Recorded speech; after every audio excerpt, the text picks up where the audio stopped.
Hello everybody and welcome to our presentation today entitled Data Decathlon, How to Use Insights to Drive Results.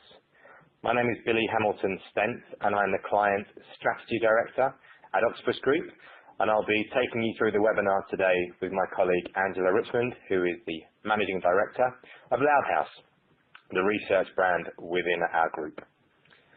So we're going to talk to you today about research and how it's becoming an increasingly important part of really what we do in marketing. It's really going to focus on three areas.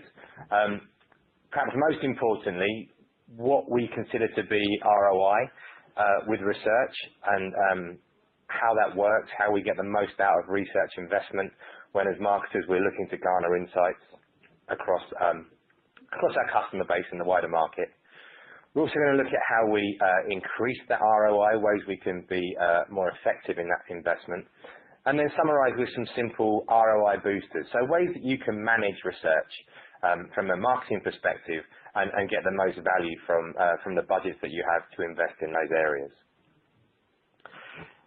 I think the reason we called the webinar today the Data Decathlon is that increasingly as marketers we are faced with a whole array of research and data that we need to make sense of, and that data can come from different sources and it can be applied in different ways, and really that's also part of the presentation today, is understanding what constitutes different types of data and how they're valuable to us as decision makers, as people planning marketing campaigns, as people wanting to get closer to our prospect base, understand buying drivers, and ultimately increase the sales performance within our organisations.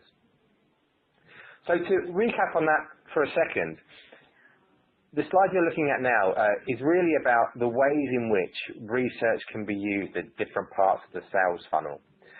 This is a case study from a mobile service provider that we've worked with. And really, if we think about the sales journey, so that goes from the development of a proposition and its introduction to the market and the awareness that creates, through to how we create engagement with prospects as that service or product becomes more pervasive, and then how we might measure the effectiveness of campaigns that are built around that service or proposition. This example really tells that story. So, for example, in the first instance, the organisation in question was going to develop a new proposition, specifically within the mobile area, and they utilised, through our research brand Loudhouse, they utilised focus groups to help understand the direction that service should take.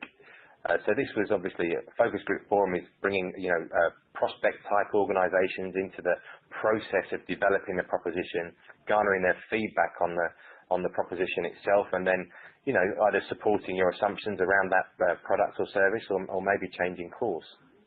In this instance, it became a really important piece of work because it fundamentally shifted the understanding and the way in which the new service was articulated, which was a way of really mitigating risk of bringing something new into the market. So it was a testing approach.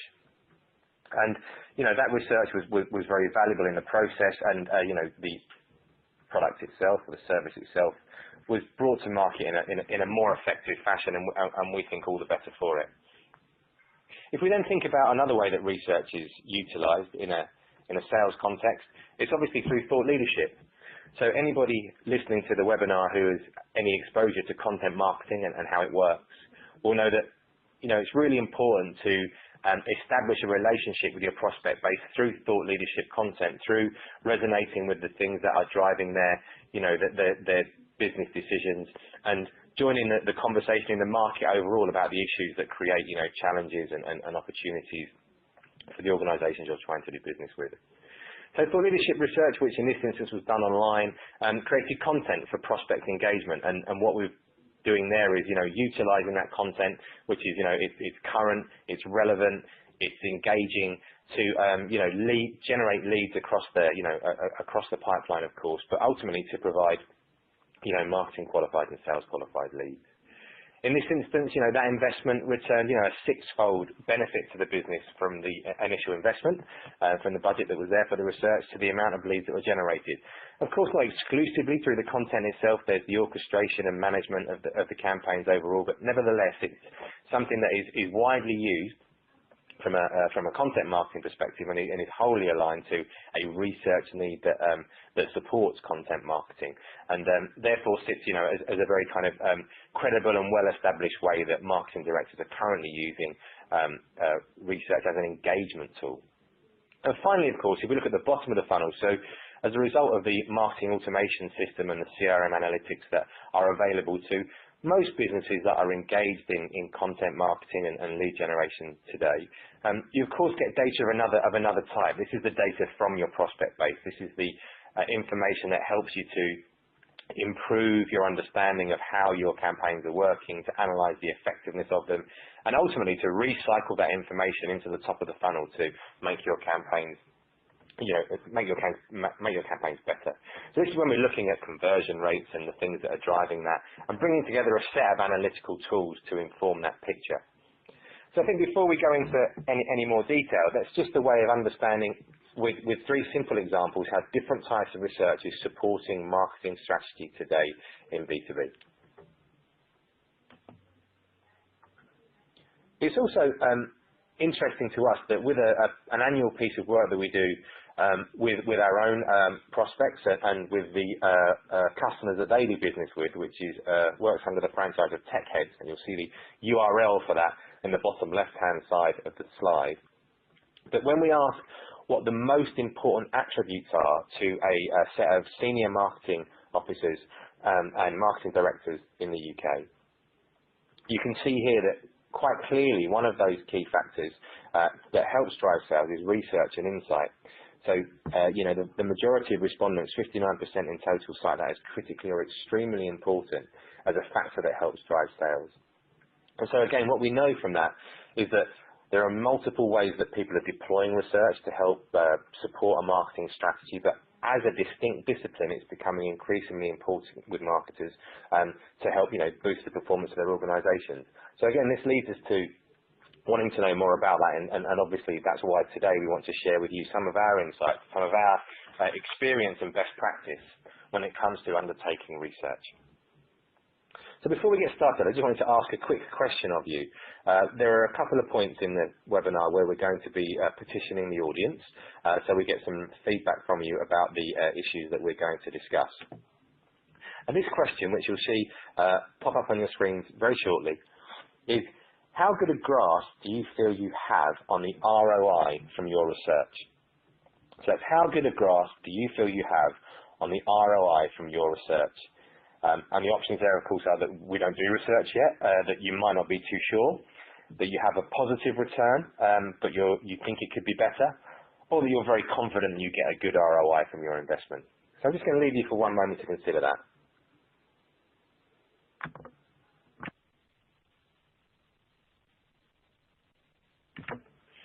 Okay, so we can see that the results are in, and well, the majority of you have either selected that you don't really know what the ROI might be, or that you've seen some positive returns, but you think that it could be better. So I think that sets us up ideally, really, for taking you a little further into the notion of, that research ROI in the next section of the webinar.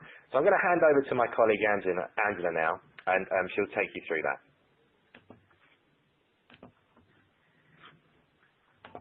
Okay, thank you.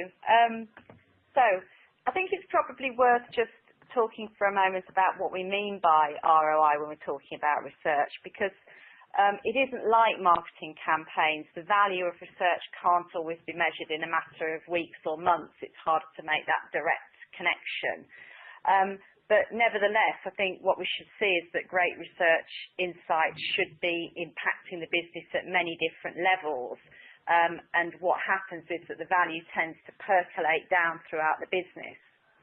So let me give you an example of this. If we if we take a typical B2B insight, and this is actually something that comes up in a number of projects that we've done, which is that small businesses are often fearful of making the wrong decision when they're buying new technology. And this is actually true. You know, they tend to be sort of quite frozen due to the fact that it isn't part of their core competence. If we take that as an insight, well, you know, we could get an immediate hit by simply rebriefing the sales team. So there's going to, you know, you may see a very direct return on your investment there. But some of the bigger things that you might be doing might be creating a content marketing campaign to show your understanding of the small business dilemma, to show your empathy with that audience. So your research might produce a statistic to go into that. But in the long term, you might say, well, what could we do at a more strategic level? And that may be that we want to start to create packaged products which are specifically tailored to small businesses to make it easier for them to make those decisions. Now, when you get to that strategic point, which might be 6 months or a year down the road, it does become harder to actually isolate the return on investment of that original piece of research. But it is undoubtedly there. And what we can say from the businesses that we've worked with is that the value that they get, that different businesses get from similar types of investment in research does vary greatly. So what we'd like to do is share with you some of our insights on how to drive greater ROI that we have seen from working with clients. So there's really, in our view, 3 steps to increasing ROI. The first one is to think about how you actually get more for less when you're spending on research. This is really just about being smarter on what you get for your investment. The second is how you can do more with what you buy, so stretching that investment to reuse it and recycle it. And then the third is to actually do things around increasing the impact. So let's take a look then at how you can get more for less. So the key thing really is to understand that data is everywhere. People often think about large research programs that can involve investments of tens or even hundreds of thousands of pounds, but actually there's data everywhere in your business. A lot of data is free. The key is how you use it in a structured way to learn about your competitors and your markets. And so we can think about data in 3 different buckets, if you like. The first one is just to look around your business and see what you have internally. So you may have a lot of systems data on sales, on win-loss statistics, renewal rates, this kind of thing. And that can be quite insightful in itself. So I worked with Microsoft for a number of years, and at one point we were looking at how we could forecast the uptake of a new release of Windows and Office. And of course we did a large-scale survey to ask people whether they would upgrade. But what ended up carrying greater weight in the end was our knowledge of how small businesses and enterprises had actually acted in the past. So our understanding, for example, that small businesses tend to only upgrade their software when they upgrade their hardware really informed that piece of work and allowed us to get an accurate answer. You'll find that there's a lot of secondary data around. This may be free. You may find it on the internet. It may just be cheaper because it's syndicated. It might take the form of news feeds or published reports or other people's thought pieces can be quite useful to look at. And you know, an example of a business who use that would be Office Depot, who've used secondary research very effectively to stay up to date on areas that they can perhaps expand into. So, you know, they're spending a lot of time looking at how they can move away from some of those or expand beyond some of those low margin products like toner cartridges and so on. So it's interesting for them to be able to look around at other areas that might be higher value for them. And then of course there's the big primary programs, and you know, many of the larger B2B customers will be doing these big programs. So somebody like Vodafone, for example, will have programs in place that assess the customer relationship and look at different touch points throughout the customer journey. And you know, you do remember that your customer base is a big asset, and it's important to improve, to use that insight to improve and innovate. So just thinking about those three different types of research, we're going to have our second poll now. Okay, so the second poll is directly related to the point around primary, secondary and internal data. The question is, which types of data do you rely on most to get insight about customers and prospects? So which types of data do you rely on most to get insight about customers and prospects? If you could look at the options there and select one from primary, so surveys that you run yourself, secondary, data in the public domain, or internal data. I'll give you a few moments to respond and come back to you shortly.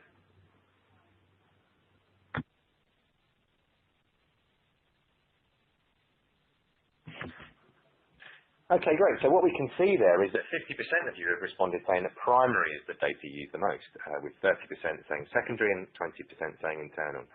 So as we know that primary research is at a premium, and that's the most likely source of data that you're using right now, it's probably even more important that we look at, you know, how we do more with the data that we buy. So we're going to move on to the next section of our presentation and consider that. Yes, indeed. We need to really think about how we can sweat that data and how we can get more out of it. There is a big concern, really, that research reports often get shelved once the initial requirement has been met. And I have seen many examples of businesses that commission a piece of research, you know, that can, as I say, cost hundreds of thousands of pounds, and it really just gets used for that one single purpose, and that is really a mistake and a waste. If we go back to the example that Billy went through at the beginning, I think that that's a good example of where the client commissioned the focus groups to develop a proposition at the beginning of the sales funnel. But then these insights became the foundation points on which the thought leadership research was based. So it helped to inform what was going on in the business and in the communications further down the line, rather than just being used as a one hit. So just thinking about the thought leadership pieces that you do. I mean, and I'm sure that many of you do these sort of thought leadership pieces.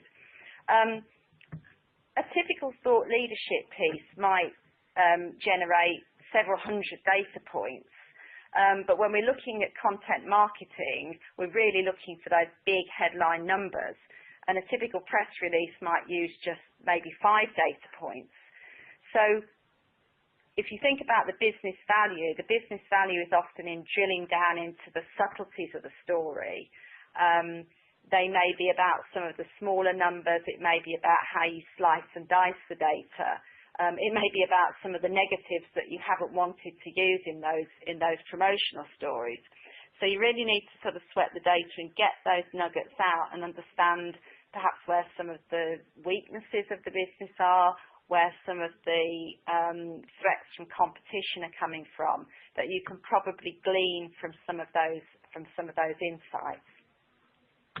And then the third area that I actually think is the most important is how you actually up the impact of the data.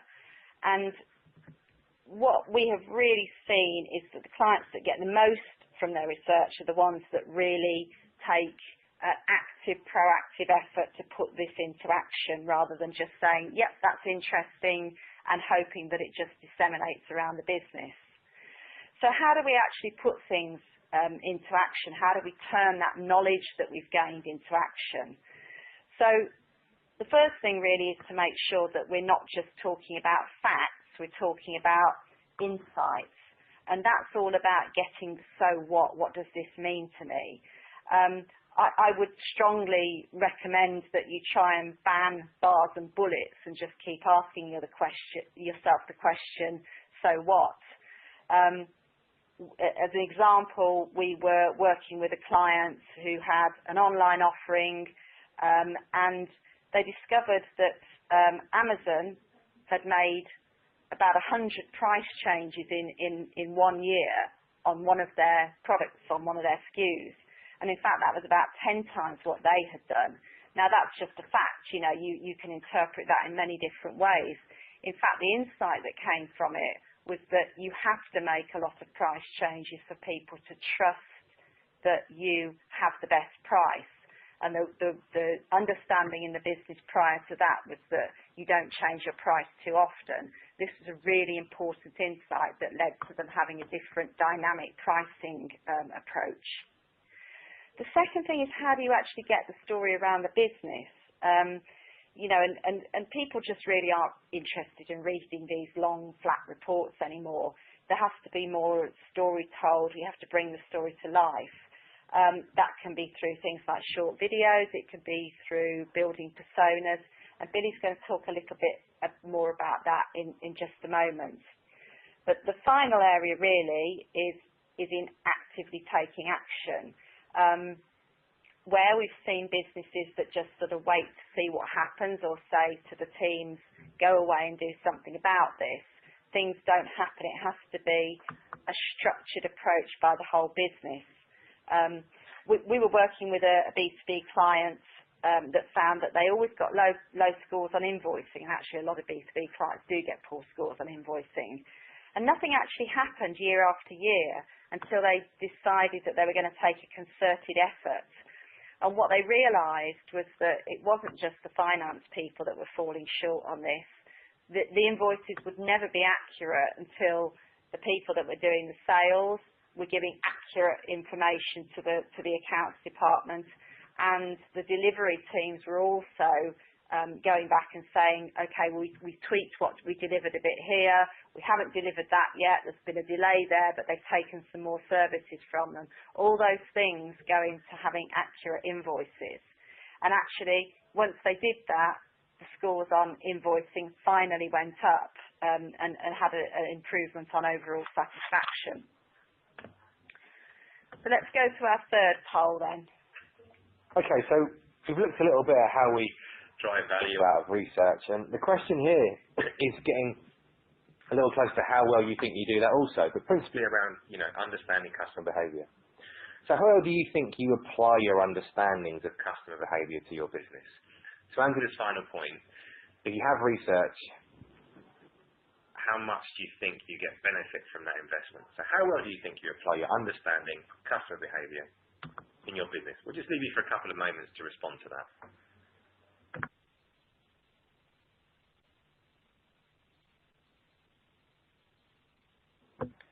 Okay, great. So what we can see there is that with the options of doing really well, fairly well, or perhaps doing a little better, or not having any customer insights at all, the vast majority of you think you can do a lot better than you currently do. So hopefully some of these insights that we're providing for you give it the basis on which to realise that objective. I was just going to finish off the webinar with an example really of where an insight project has driven value at a number of levels. This is for an organisation called Willis Towers Watson. And this is really about, in the first place, this is a research project that the organisation conceived to help them understand a little more about their customer's customer. So the people who are at the moment trying to engage in and contribute to organisation-wide savings plans, and we're, as all of us probably are, trying to protect and provide for our future in some way. This was done initially through some persona development, so understanding what types of behaviours there are in an employee base and how they inform how we save money. So the initial investment was around this understanding. We applied a methodology that utilised behavioural economics to do so, and in doing that, the client was able to not only understand these insights for themselves, but to share them with their partners and with their customer organisations. Thinking about how that value was maximised, this then became something of a beachhead for their own, thought leadership and marketing campaign work. So a report called the Savings Psyche of the UK was published and is utilised in a number of marketing channels to help them establish a view and help their partners and customers establish a view on what's driving savings behaviour in the UK, which is a hot topic, but really bringing that to life, carving out these personas, making them real, moving away from, flat graphics and bar charts and stayed commentary has really helped them to get that message across. So it's a business benefit to them as an insight. It's a relationship benefit to them with their existing customer base, and now is also a thought leadership benefit for them out there in the market.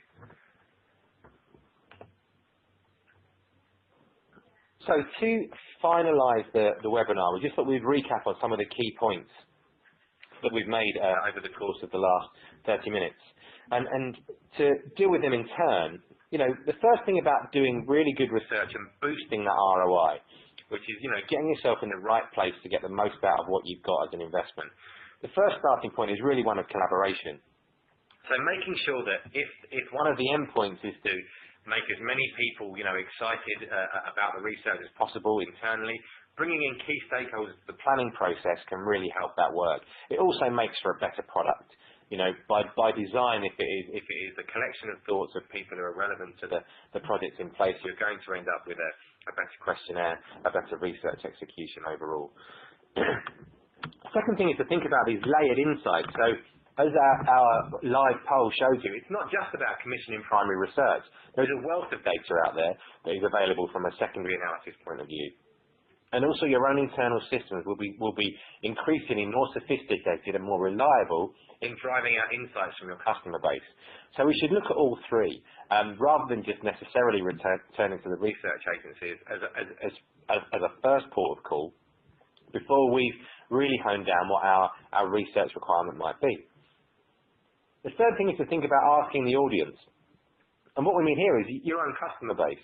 User groups, focus groups, communities, all of these things, there is an increasing trend towards utilising that install base, that audience that you have, to establish an understanding, of course, explicitly of them themselves, but then also the wider market. And the ways in which we can engage that audience are becoming more sophisticated, becoming easier to use, and we have to understand that, that audience is not just about a customer satisfaction survey once a year, or an opportunity to drive revenue through. It's also a really useful insight resource. Then, of course, you have to think about sharing our wares. So bringing this research to, investment to life, which is about when the momentum of the project is there and those analysis and insights are available, making sure that's as widely shared as possible. Be it anything from an all-hands sales call to get the sales teams excited about the information that you've received that is going to affect their jobs because it's about the prospects that they're engaging, or internal events, or even just internal communications tools. Making sure that information is shared, because quite simply, the more people that know about those insights, the more powerful those insights become. And finally, we have to look at ROI. So, ROI really equals action, having clearly defined outcomes about the expectations of your research so that we avoid that dusty shelf that is so often talked about with a research investment. And knowing that, it's not just about executing that research project, it's not about how that research is done, but it's about what next, what action is going to lead from this investment. So I hope you find those ROI boosters useful, insightful, and we're just going to move on to, we've had one question from the group that we can bring to your attention, which is points to this use of the layered research elements we've just discussed, which is when we're looking at secondary data, how do we know what constitutes a reliable source of information? So when we look at secondary data, how do we know what constitutes a reliable source of information? And that's understandable, really, because primary research will have commissioned, it will have followed a kind of prescriptive methodology, and our own internal systems will be very aware of the reliability of that information because it comes from our own servers. So with third parties, well, I guess the obvious thing to think about are the source of that data. So reputable sources, research organisations, established third parties, voices of the industry will always be, reliable and credible sources to pursue. Equally, there is, of course, the publishing and media entities that are frequently engaging with their audiences to garner insights and share them. But I think the most important check and balance is you don't really want to be relying on one single source of data. So, there's often the case that we're trying to, what we call triangulate information, see what makes sense, what constitutes a trend. And generally things that are outside of the trends that we identify that present outlier information, they just have to be considered accordingly. It might not necessarily be the ultimate reliability of the source, but by the ability to access multiple types of information, we should be able to form what is a reliable opinion based on the scale and the breadth of the information that's at hand. Okay, so that was our question from the audience, and along with our web poll, it's been really great to engage with you all today. And we just hope that you find the data decathlon that we cited at the front of the presentation a little easier to navigate and negotiate as we enter this kind of critical planning phase for 2017. So on behalf of myself and on behalf of Angela, I'd like to wish you all a good day, and hope that you find this useful. It will be available as a download on the B2B webinar BrightTalk site, so you can also review the information there. But for now, we'd just like to wish you a good day and say goodbye. So thanks.